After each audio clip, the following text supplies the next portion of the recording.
तो today will be discussing PYQs of mathematics section. यार maths एक ऐसा सेक्शन है जिससे बहुत लोग डरते हैं, पर CAPF का मैथ्स इतना कोई टफ नहीं है। टुडे विल बी डिस्कसिंग, है ना, उससे आपको समझ आएगा कि हाउ टू अप्रोच क्वेश्चंस। जैसे पहला क्वेश्चन है 1/6 of a number is 53, what will be 57% of that number. इसमें दो फैक्टर दिए हैं हमें, जो दो फिगर्स दिए हैं। बोलते हैं 1/6 of a number. So for example एक नंबर है, मान लो उसको मैं एक्स लेता हूँ। अरे सॉरी, ये नंबर इसको मैं एक्स लेता हूँ, एक्स नंबर है। 1/6 इसका हो गया 1/6 of this number is equal to दिया है मुझे 53। तो एक्स कितना हो गया, ये वहाँ जाके मल्टीप्लाई हो जाएगा, एक्स हो जाएगा तुम्हारे पास 53 इंटू 6। अब वो बोलते हैं 57%। तो 57% का क्या मतलब हुआ, 57/100। ठीक है, ये कितना है। जब तुम इस फ्रैक्शन को सॉल्व करोगे, सिंपली 2 3 6, 2 5 10, बाकी इसको सॉल्व करने के बाद जो तुम्हारा सोल्यूशन आएगा वो है तुम्हारा, मैंने कैलकुलेट करके देखा है इसको, 181.26। तो सिंपल अप्रोच थी, सी पार्ट इसका आंसर हो गया। क्या कर रहे हैं एक बार मैं फिर से बता देता हूँ शॉर्ट में। जब भी ऐसा कोई क्वेश्चन आए कि 1/6 ऑफ दिस नंबर या कुछ भी, तो क्या करना है, सपोज करना है। उसमें सपोज कैसे करना है, नंबर ले लिया तुमने एक्स, अब 1/6 1/9 कुछ भी हो वो इधर आएगा। 1/6 ऑफ अ नंबर मतलब 1/6 इस नंबर का पार्ट है। कितना दिया है, 53 दिया है। तो एक्स अगर तुम निकालो, एक्स कितना होगा, X is equal to 53 into 6, ये आ गया एक्स। अब उसके बाद तुम्हें क्या दिया, उसके बाद दिया है 57%। तो 57% का मतलब होता है 57/100। इसको इसका मल्टीप्लाई कर दो, ये जो तुम सॉल्व करोगे तो आएगा 181.26। तो सी पार्ट इसका आंसर हो जाएगा। ठीक है, कुछ भी डाउट होता है you can comment, I will, है ना, उसको क्लैरिफाई कर दूंगा मैं। अब हम चलते हैं नेक्स्ट क्वेश्चन की तरफ। मैं भी फर्स्ट टाइम ये क्वेश्चंस देख रहा हूँ, so I will just tell you my approach. ठीक है, बीच में एक आधा क्वेश्चन गलत भी हो जाए तो कोई दिक्कत नहीं है, बट मेरा मेन मोटिव ये है कि आपको समझ आ जाए how to solve this type of questions. ठीक है, अब न्यूमरेटर दिया है। अच्छा, पहले आपको फ्रैक्शन के बारे में नॉलेज होना चाहिए।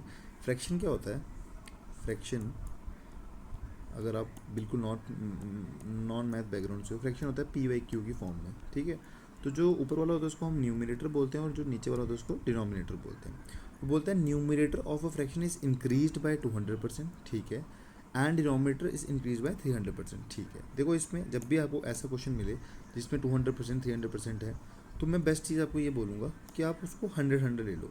देखो अगर न्यूमरेटर किस चीज़ का, sorry, numerator of fraction is increase by 200%। मान लो अगर ये चीज़ 100 है, 100 को मैं 200% बढ़ाऊंगा, तो 100 इंटू 200 अपॉन 100, तो वो कितना बचेगा, 200 ही बढ़ जाएगा। ठीक है, 200% अगर मैं उसको बढ़ा रहा हूँ कितना हो जाएगा, 200% बढ़ जाएगा।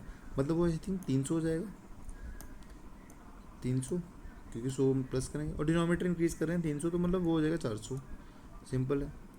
अब वो बोल रहे हैं रिजल्ट ऑफ फ्रैक्शन इज, अच्छा नहीं, ये ऐसे नहीं होगा, वेट अ मिनट, इसमें कुछ और लगेगा।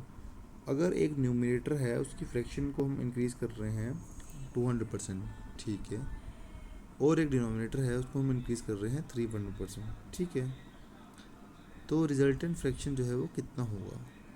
ठीक है, ये थोड़ा सा अच्छा क्वेश्चन है। इसमें अगर हम लेट करके चल रहे हैं, कुछ लेट करते हैं, मान लो 5/3/5 अगर मैं करूँ, 3 को 200% बढ़ाऊँ, 3 इंटू 200, और ये नीचे वाला आ जाएगा 300, 5 4 जा 20, 100। यार ये क्वेश्चन थोड़ा सा देखना पड़ेगा। ठीक है, इसको आई हैव टू सी। ठीक है, नेक्स्ट आप लोग ट्राई करना, अगर सॉल्व हो जाता है, नहीं होता तो इसको नेक्स्ट वीडियो में कवर करेंगे। अभी मैं भी फर्स्ट टाइम ये क्वेश्चन देख रहा हूँ। अच्छा, अब जैसे ये क्वेश्चन है, in a test consisting of 150 question. ठीक है, मैं परसेंटेज क्यों टच कर रहा हूँ, बिकॉज इस टॉपिक से सबसे ज़्यादा क्वेश्चन आए हैं। बोलते हैं 150 क्वेश्चन हैं, ओके, 150 क्वेश्चन हैं। उसके बाद बोलते हैं Neha answered 40% of the first 90 question. अब थोड़ा सा टिपिकल क्वेश्चन है, ध्यान से देखना। 150 में से अगर मैं दो पार्ट में डिवाइड करूँ, पहले 90 और 90 के बाद कितने बच जाएंगे, 60, 90 प्लस 60 150।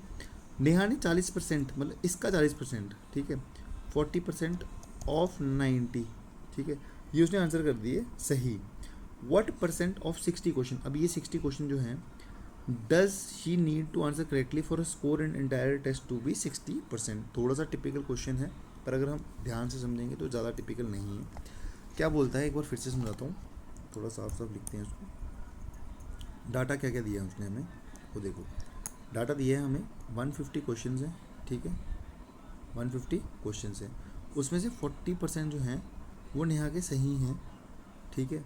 40% अगर नेहा के सही हैं तो किसके, फर्स्ट 90 क्वेश्चंस के, तो मतलब 150 क्वेश्चंस में हम 2 डिवाइड कर लिए, 90 और कर लिया 60, ठीक है। 40% अगर तुम 90 का निकालोगे तो कितना आएगा, यहाँ पे निकाल लेते हैं, 40/100 इंटू 90, 0 से 0 कट, 0 से 0 कट, किया गया 36, ठीक है। तो मतलब नेहा के 36 क्वेश्चन सही हैं, किसने में से, 90 में से। तो गलत कितने होंगे, 54, सिंपल, ठीक है। ये उसके क्या है, रॉन्ग है। अब वो बोलता है what percent of 60 questions does she need to answer correctly for a score. अब उसको कितने परसेंट चाहिए, 60% चाहिए उसको, 60% चाहिए, ठीक है। अब मान लो 150 नंबर हैं, 60% अगर मुझे चाहिए 60, तो 150, देखो ये कितना होता है, 150, ये कट जाएगा, 90। तो यार इसको 90 जो है 90 क्वेश्चन सही करने पड़ेंगे, ठीक है। कितने क्वेश्चन सही करने पड़ेंगे, 90 क्वेश्चन सही करने पड़ेंगे। थोड़ा टिपिकल क्वेश्चन हो गया ये, कोई नहीं। हमने अभी क्या क्या निकाल लिया है, अच्छा क्वेश्चन है, इंटरेस्टिंग सवाल है, निकल जाएगा, ठीक है। अच्छा, अब हमने जो सॉल्व करा था वो ये था कि जो 40% क्वेश्चन आ रहे थे ये कितने हैं, 36 पे ठीक हो गए। तो ठीक कितने नहीं हो, 90 - 36 अगर तुम करोगे 54, मतलब 54 क्वेश्चंस वो रॉन्ग कर चुकी है, ठीक है। अब बचे कितने, 60 क्वेश्चंस तो बचे हैं, 60% उसको लाना भी है, ठीक है। 60% अगर उसको लाना है तो उसको कितने और क्वेश्चन सही करने पड़ेंगे, ये हमारा क्वेश्चन है, ठीक है। व्हाट परसेंट ऑफ क्वेश्चंस, ठीक है, ओके। तो अगर उसको मान लें हम हर क्वेश्चन 1 मार्क्स का है, उसको अगर 60% लाना है तो मतलब उसको कितने क्वेश्चन सही करने पड़ेंगे, 60 क्वेश्चन ही सही करने पड़ेंगे ना। 60% लाना है, 60/100 इंटू 150, 0 से 0 कट हो गया, 0 से 0, 15 6 जा 90, सॉरी,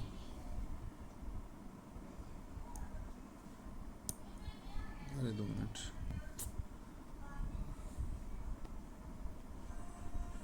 यार ये क्या हो गया, हाँ। तो 15 6 जा कितना होता है, 90 होता है।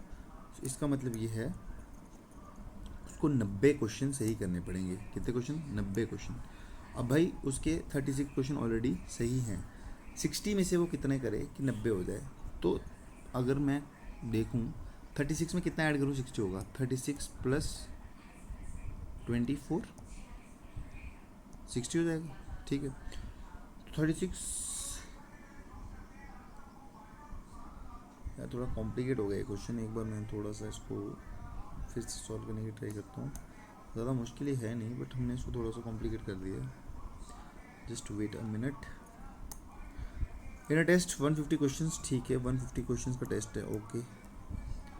नेहा ने 40%, 90 क्वेश्चन ये आ गए, 60 क्वेश्चन ये आ गए, इसका 40% आ गया हमारे पास कितना, 36 उसके ठीक हो गए, ठीक है, ओके। अगर 36 के ठीक हो गए तो गलत कितने किए हैं उसने, 54, हाँ 54 वो गलत कर चुकी है, ठीक है। What percent of the 60 questions does she need to answer correctly for a score in entire. अच्छा 60% उसको लाना है भाई, 60% अगर उसको लाना है, 60/100 इंटू 150 अगर मैं कर लूँ, 150 हर एक क्वेश्चन 1 मार्क्स का लेते हैं, तो मतलब एक तरीके से 90 नंबर उसको लाने हैं, ठीक है। अगर उसको 90 नंबर लाने हैं तो 36 उसके नंबर ऑलरेडी आ चुके हैं। अब 60 में से उसको कितने सही करने पड़ेंगे कि उसके 90 नंबर आ जाएं, परसेंटेज पूछिए उसकी, पॉसिबल ही नहीं है यार तो। ये क्वेश्चन बहुत अच्छा है, या फिर आई थिंक कुछ ट्रिक कर रहा है ये जो मैं मिस आउट कर रहा हूँ, उसको भी थोड़ा बाद में देखते हैं, ठीक है। I solve it in next video and you must try. अगर सॉल्व होता है तो वेल एंड गुड, नहीं होता तो कोई बात नहीं। अभी मस्त मैं अप्रोच सिखाने की कोशिश कर रहा हूँ। अप्रोच इसमें यही होगी, ठीक है, कुछ छोटी चीज़ मिस आउट हो रही है, अदरवाइज क्वेश्चन कोई ज़्यादा मुश्किल है नहीं। कॉपी पेन पे करोगे तो हो जाएंगी चीज़ें। अभी क्वेश्चन ये थोड़ा सा और तगड़ा क्वेश्चन लग रहा है मुझे। देखो CAPF में जो भी क्वेश्चन आ रहे हैं वो थोड़े से टेक्टिक्स बेस्ड होंगे, क्वेश्चन मुश्किल नहीं होंगे, बट येस टेक्टिक्स बेस्ड होंगे। ओके, 53% जो है वो मैथमेटिक्स पास करते हैं, 61 फिजिक्स पास करते हैं। ये थोड़ा सा लंबा क्वेश्चन होता है। इस टाइप के क्वेश्चन को आपको इनिशियल में कभी सॉल्व नहीं करना है, इसको लीव करना है, मतलब लास्ट में टाइम बचता है फिर आप इसको सॉल्व करेंगे, ठीक है। ये कॉपी पे सॉल्व हो पाएगा, यहाँ पे इतनी जगह नहीं है हमारे पास, ठीक है। ये देखते हैं हम, इंटरनेशनल कॉन्फ्रेंस है, 65 लोगों ने करी है। They speak at least one of the language, ठीक है। क्या क्या लैंग्वेज है? इंग्लिश है हमारे पास, फ्रेंच है और हमारे पास जर्मन है, ठीक है। ओके, अब वो बोलता है 15 लोग जो हैं इंग्लिश और फ्रेंच बोलते हैं, 13। देखो इस टाइप के क्वेश्चन के लिए आपको सबसे सिंपल चीज़ बताता हूँ क्या करनी है। इसके लिए आपको बनाना है ये वेन डायग्राम्स, ठीक है। मान लो ये इंग्लिश है, ये फ्रेंच है और ये क्या है, जर्मन है, ठीक है। अब ये इंग्लिश है, ये जर्मन है, फ्रेंच है, ठीक है। उसने बोला सपोज करो 15 लोग जो हैं वो इंग्लिश और फ्रेंच बोलते हैं, इंग्लिश और फ्रेंच बोलते हैं 15 लोग। ये कॉमन एरिया आ गया, ये आ गया कितना, 15, ठीक है। ओके, उसके बाद 12 लोग जो हैं फ्रेंच और जर्मन बोलते हैं, फ्रेंच और जर्मन 12 लोग, मतलब ये जो कॉमन एरिया है ये 12 लोग, ठीक है। 15 और 12 लोग ये आगे, ओके। 12 लोग फ्रेंच और जर्मन बोल रहे हैं और 5 जो हैं सारी बोल रहे हैं। तो भाई ये जो बीच वाला है ये कितना आ गया, 5 आ गया। 2 मिनट रुको, ये जो एरिया है ये 5 आ गया। तो अगर इन सबको तुम ऐड करते हो 15 और 12 कितने हो गए, 27, 27 + 5 32, 32 लोग तो यही हो गए, ठीक है। 32 लोग अगर ये हो गए हमारे पास, तो हमारे पास अब क्या नहीं है, जो इंग्लिश और जर्मन बोलते हैं। उन्होंने पूछा ओनली इंग्लिश पूछी उनसे, ठीक है। Okay, a total of 30 people can speak in German. अच्छा ठीक है, जर्मन का टोटल कितना बताया उसने, 30। मतलब ये जो पूरा सर्कल है ना ये 30 है। अगर ये 30 पूरा सर्कल है, उसमें से 12 ये है, 12 यहाँ कितने बचे, 5, 12 5 कितना हो गया, 17। तो ये मतलब जो ये है ये कितना होगा, 13 हो जाएगा, ठीक है। माइनस करके देख लोगे आप, 13 आ जाएगा। What is the number, English only, बहुत सिंपल है, अब आसान हो गया।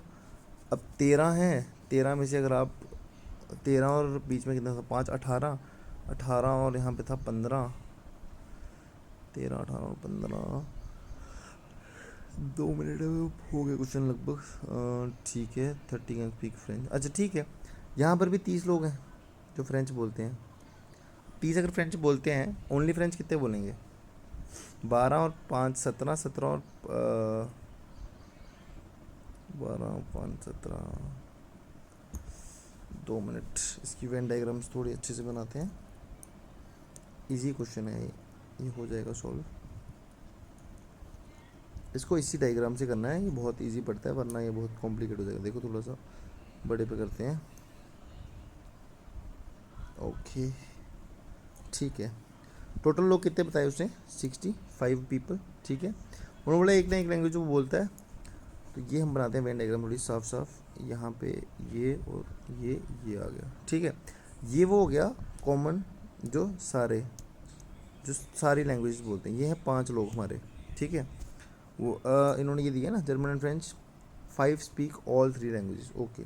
अब यहाँ ध्यान से देखना, suppose 15 people speak English and French. तो अगर मैं इसको इंग्लिश मानता हूँ, ये फ्रेंच मानता हूँ और ये जर्मन मानता हूँ, इंग्लिश और फ्रेंच बोलने वाले कितने हैं, 15। लेकिन 15 में से 5 तो वो है ना, वो तो सारा ही बोलते हैं। तो ये जो सिर्फ ये पार्ट होगा, ये कितना होएगा, ये हो जाएगा तुम्हारे पास 10, ठीक है। समझे बात, क्योंकि 5 तो सारी लैंग्वेज बोल रहे हैं, ठीक है। उसके बाद वो बोलता है 12 speak German and French, German and French, ये जर्मन है ये फ्रेंच है, 12, 12 में से 5 तो सारी बोल रहे हैं। तो ये जो होगा पार्ट ये आएगा 7, 7 5 12 हो गया, ठीक है। 15 इंग्लिश और फ्रेंच हो गया, 13 इंग्लिश और जर्मन, ठीक है। इंग्लिश और जर्मन 13 है, बीच में अगर 5 है तो यहाँ कितना आएगा, 5 है 8, ये जो पार्ट आ गया 8, ठीक है। ओके, अब वो बोलता है फ्रेंच और जर्मन, ठीक है ठीक है। A total of 30 people can speak German. तो जर्मन वाला जो है, ये जो है टोटल, मतलब ये जो पूरा सर्कल की वैल्यू है ये कितनी है, 30 है। अगर भाई ये पूरे की वैल्यू 30 है, ये 7 है और बीच वाला 5 है, 8 7 कितना होता है 15, 15 5 20, तो ओनली जर्मन वाले लोग कितने हैं हमारे पास? 10 लोग हैं। ठीक है, ध्यान से समझना। ओके, उसके बाद फ्रेंच भी 30 लोग ही बोल रहे हैं, तो फ्रेंच ये है पूरा। अगर हमारे पास, मैं थोड़ा मिटा के करता हूँ, ये 10 आ गया। अब ये 10 है, 10 और बीच में 5, 15, 15 और 7 कितना होता है 22, तो ओनली जर्मन वाले हमारे पास लोग आ गए 8। ठीक है, अभी ये भी सिंपल है, उसने पूछा है ओनली इंग्लिश कितने होंगे, तो कोई नहीं, 65 हमारे पास टोटल था। 65 में से ये माइनस कर दो सारा।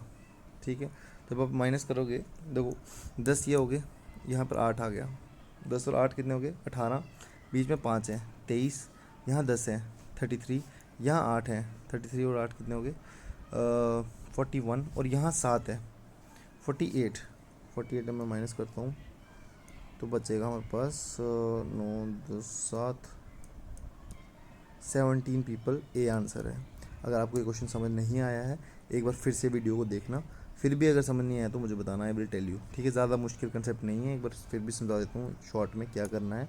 हमने 3 को डिवाइड करना है ऐसे ऐसे ऐसे, फिर जो जो हमें दिया है, कॉमन वाला ये दिया है, इन दोनों को जो दिया है ये वाला माइनस करके यहाँ लिखना है, इन दोनों को जो दिया है ये वाला माइनस करके यहाँ लिखना है, इन दोनों को जो दिया है इसको माइनस करके यहाँ लिखना है। उसके बाद क्या करना है आपको, हर एक की इंडिविजुअल डिवीजन करनी है और फिर वेन डायग्राम से ये सॉल्व करना है। अगर नहीं समझ आएगा तो प्लीज़ बताना, आई विल हेल्प यू।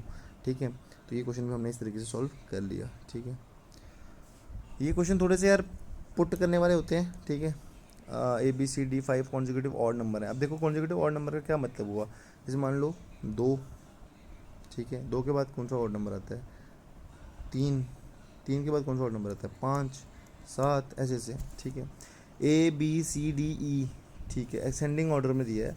अब वो बोलता है एवरेज जो है उनकी वो कितनी है, A+4 है। ठीक है, और एवरेज B+2 है।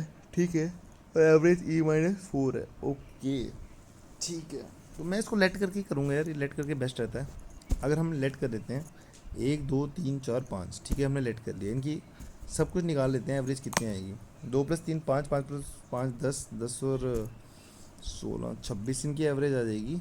सम, एवरेज का मतलब होता है सम, सम कितना है 26 डिवाइडेड बाय 5, तो एवरेज लगभग आ गई 5 5 25, 5.2 एवरेज आ गई।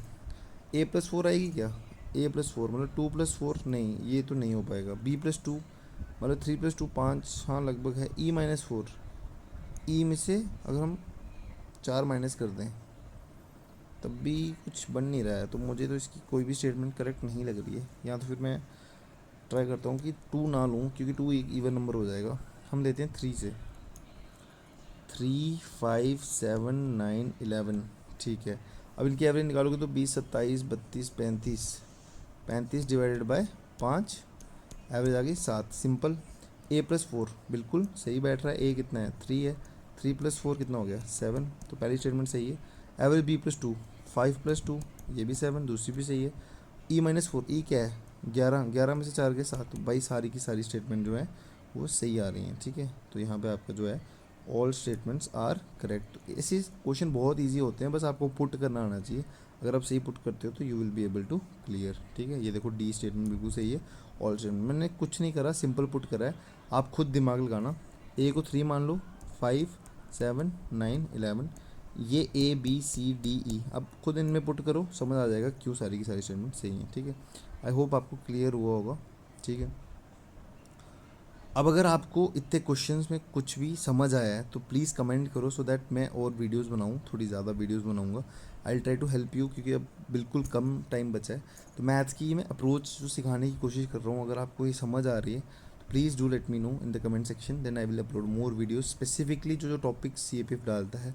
This will not just help you in CAPF, कोई भी कम्पिटिटिव एग्जाम आप देते हो, खासकर CAPF हो गया, ठीक है, CAPF हो गया, FCAT हो गया, क्योंकि उनमें अर्थमेटिक आता है। CDS के लिए मैं सेपरेट वीडियो डालूंगा। CDS में जो है वो एडवांस मैथ्स आता है, वो थोड़ा अलग है। ठीक है, तो ये पहली वीडियो थी। Just do let me know in the comment section कैसा लगा आपको ये मैथ्स की अप्रोच। मैथ्स इतना भी टिपिकल नहीं है, it's just how you solve it. So Jai Hind everyone, do comment your suggestions.